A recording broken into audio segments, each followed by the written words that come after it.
Noong 2027 sa Kyoto, makikita natin si Katakagi Naomi, isang bookworm na nagbabasa ng libro habang papunta sa paaralan. Dahil siya ay introverted, wala siyang maraming kaibigan at laging nagdadalawang isip sa lahat ng bagay. Dahil sa lagi niyang pag-iisip, siya ang napili ng kanyang kaklase na mag-represent ng klase para sa library duties at hindi na siya makahindi. Sa pulong ng library committee, nagpalitan sila ng kanilang contact information. Si Keitegaki ay interesado sa isang babae doon, ngunit natatakot siyang humingi ng contact information. Dahil silang dalawa na lang ang natira, naglakas loob si Keitegaki na tanungin ang contact information, si Ichigyo Ruri. Ngunit hindi marunong sa teknolohiya si Ruri at ibinigay niya sa kanya ang kanyang tirahan. Patuloy ang kanyang buhay at laging nasa library at nagbabasa ng libro si Keitegaki Naomi. Sa kanyang pag-uwi, biglang lumitaw ang aurora sa langit, at isang kakaibang uwak na may 3 paa ang dumating at kumuha ng isa niyang libro. Sinusundan niya ito patungo sa Fushimi Inari sa Kyoto. Hinulog ng uwak ngunit biglang nagbago ang tanawin, may kakaibang alaala na biglang pumasok sa kanyang isipan at nagtipon ang makulay na ilaw at isang lalaki na lumabas mula sa ilaw. Mukhang kilala ng lalaking may hood si Keitegaki, ngunit agad itong tumakbo palayo sa kanya. Nakatakas siya sa tren, ngunit ang lalaki ay naghihintay na sa istasyon. Nagulat si Keitegaki na malaman na siya lang ang nakakakita sa lalaki. Ang eksena ay nagbago sa umaga, agad siyang nagising na iniisip na panaginip lamang ang lahat, ngunit nakakakita pa rin siya ng lalaki at ng uwak mula kahapon. Hiniling ng lalaki sa kanya na pumunta sa Kyoto's History Record Center. Sumali siya sa tour, kung saan ipinaliwanag na mayroong proyektong nagre-record ng lahat ng nangyayari sa Kyoto sa hindi limitadong quantum storage na tinatawag na Altair.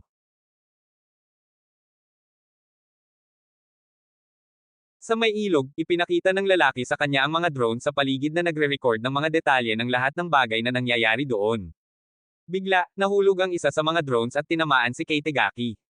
Sinabi sa kanya ng lalaki na ang aksidenteng ito ng drone ay isa sa mga naitalang kasaysayan at kailangan itong mangyari, at ipinakilala niya ang sarili bilang si Keitegaki mula sa 10 taon sa hinaharap. Ibig sabihin, ang kasalukuyang Keitegaki ay nabubuhay sa isang mundo na naitalang kasaysayan. Sinabi ng hinaharap na Keitegaki na ang layunin niya magkaroon si Keitegaki ng girlfriend.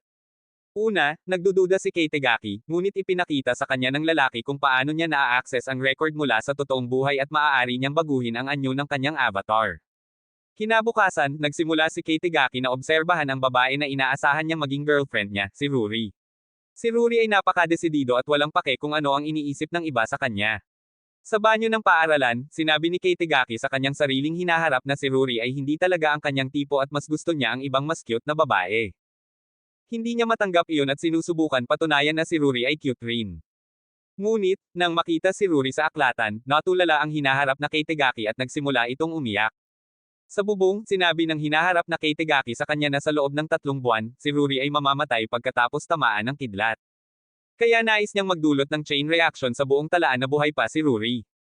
Bagaman hindi ito nagbabago ng anuman sa totoong buhay, nais lang makita ng hinaharap na Keitegaki ang kanyang ngiti at mabuhay sa mga talaan ng Altair.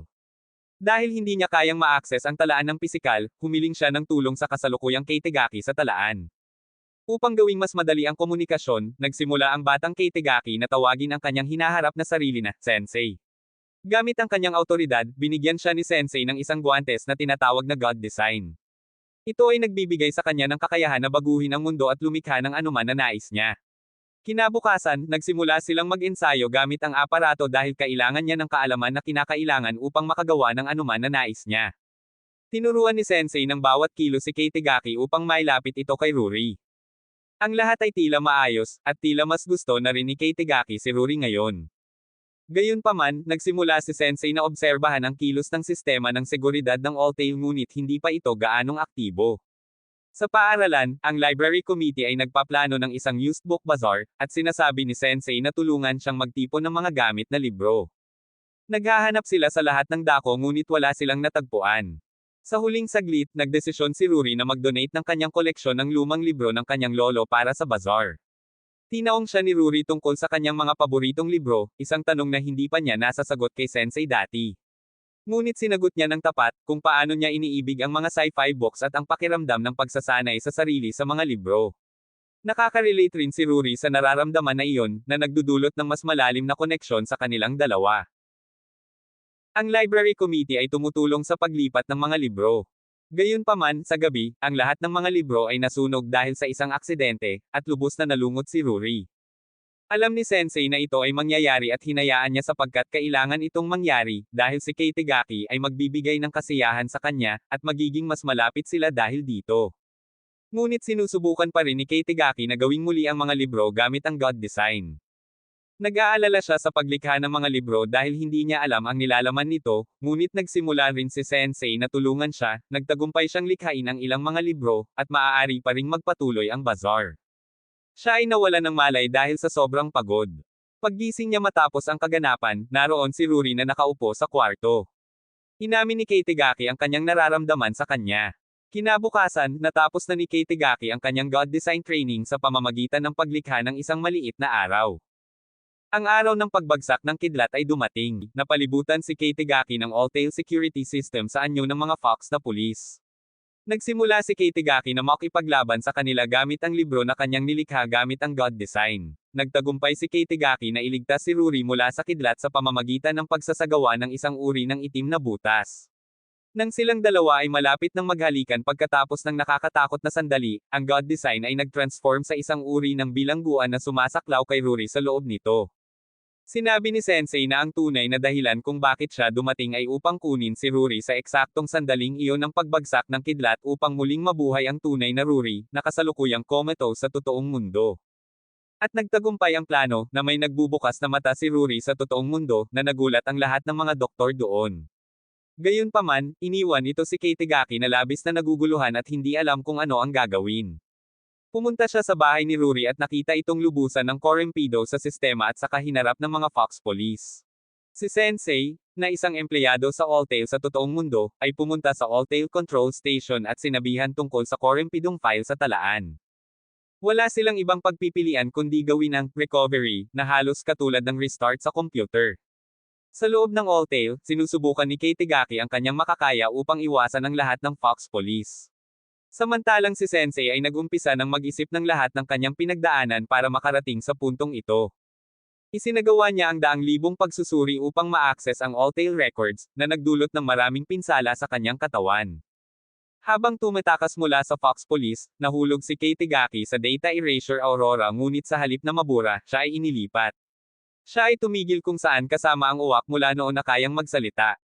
Ang uwak ay nag-transform pabalik sa God Design upang tulungan si Keitegaki na makuha si Ruri. Samantalang iyon, napagtanto na ni Ruri na si Sensei ay hindi ang Keitegaki na kilala niya dahil ang Ruri na iyon ay may kamalayan ng Ruri mula sa mga talaan. Sa gitna ng kaguluhan, biglang dumating ang Fox Police, at tila ang mundo ni Sensei ay record din ng All-Tail. Nagsimula silang atakihin si Ruri dahil itinuturing siyang isang dayuhan. Biglang sumulpot si Keitegaki na may God Design at iniligtas si Ruri mula sa kanila. Sa tulong ng God Design, nakatakas si Keitegaki mula sa ospital pagkatapos siyang sakta ng malupit ni Sensei sa mukha. Nakatanggap si Sensei ng tawag mula sa All-Tail Control Center na ang Fox Police ay mabilis na lumilitaw mula sa All-Tail. Dahil sa mataas na kasanayan sa paggamit ng God Design, sinusubukan ni Keitegaki ang kanyang makakaya upang iligtas si Ruri sa kanila, dumating din si Sensei upang iligtas sila. Ginawa ni Keitegaki ang isang portal upang makabalik sa kanilang mundo. Saka nagpaalam si Ruri kay Sensei dahil alam niyang gaano siya kamahal nito. Habang inaakyat ni Ruri ang hagdang patungo sa kanyang tahanan, sinabi niya sa kanya na mahal niya ito. Sinusubukan ni Keitegaki ang kanyang makakaya upang mapatay ang mga ito, ngunit ang mga atake ay patuloy, lumulobo pa ng oras. Humiling si Sensei kay Keitegaki na alisin siya dahil ito lamang ang paraan para itigil ang sistema.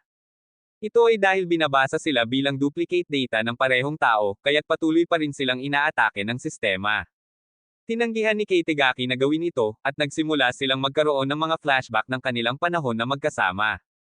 Gayunpaman, hindi pa rin niya natigil ang mga atake mula sa sistema, at inialay ni Sensei ang kanyang sarili upang iligtas siya. Sa parehong oras, nagtagumpay ang mga siyentipiko na patayin ang sistema ng All-Tail ng mano-mano. Ang sistema ay nag-shutdown, at si Keitegaki ay bumalik sa isang bagong mundo na nilikha pagkatapos ng huling restart ng sistema kasama si Ruri. Nag-umpisa silang maghalikan pagkatapos nilang magtagpo muli. Sa mundo ni Sensei, ang buong All-Tail ay biglang nawala. Sa dulo ng pelikula, nagigising ang matandang Keitegaki at nakakita ng nakangiting si Ruri na umiiyak at kaagad na niyayakap siya. At habang ina-zoom out ang eksena, ipinakita na sila ay kasalukuyang nasa isang pasilidad sa buwan.